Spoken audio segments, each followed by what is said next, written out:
Presiden Rusia Vladimir Putin akan melakukan perjalanan ke Korea Utara pada Selasa, 18 Juni 2024, hari ini. Ini merupakan kunjungan langka yang memungkinkan Rusia akan menandatangani perjanjian kemitraan strategis dengan Pyongyang, kata Istana Kepresidenan Rusia Kremlin.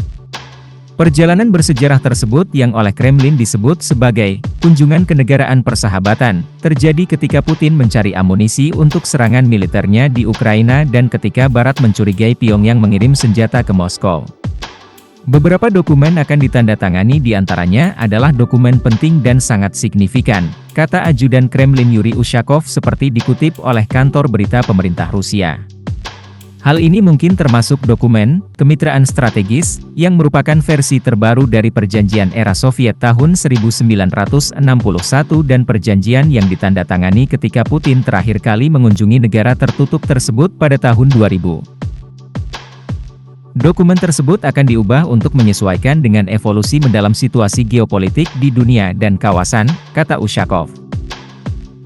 Rusia, bersama dengan Korea Utara, kini menjadi salah satu negara yang terkena sanksi paling berat di dunia dan Moskow telah menghabiskan waktu berbulan-bulan untuk menghangatkan hubungan dengan Pyongyang ketika negara tersebut menghadapi isolasi dari negara-negara Barat.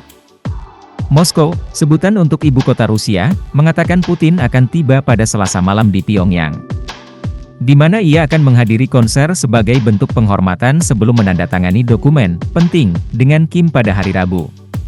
Pemimpin Kremlin akan membawa delegasi besar termasuk Menteri Luar Negeri, Pertahanan, Kesehatan, Transportasi dan Ruang Angkasa, dan mungkin berbicara kepada pers bersama dengan Kim, kata Ushakov. Washington dan Seoul mengatakan Rusia telah memberikan bantuan teknis kepada Pyongyang untuk program satelitnya dan mengirimkan bantuan ke negara yang kekurangan pangan tersebut. Perjalanan ini terjadi 9 bulan setelah Putin menjamu Kim dalam perjalanan luar negeri yang jarang terjadi, yakni ke timur jauh Rusia, di mana keduanya saling melontarkan pujian. Rusia dan Korea Utara, yang berbagi perbatasan darat kecil, memiliki hubungan bersejarah sejak Uni Soviet membantu mendirikan negara kecil tersebut setelah Perang Korea pada tahun 1950-an. Sejak jatuhnya Uni Soviet, Rusia adalah salah satu dari sedikit negara yang menjalin hubungan kerja dengan Pyongyang.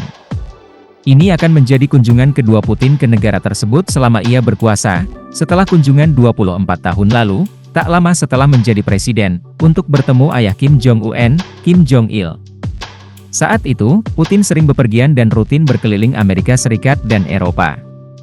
Kini Rusia berada di bawah sanksi internasional yang berat dan Putin menjadi persona non grata di sebagian besar negara Barat, karena ia secara resmi dicari oleh Pengadilan Kriminal Internasional.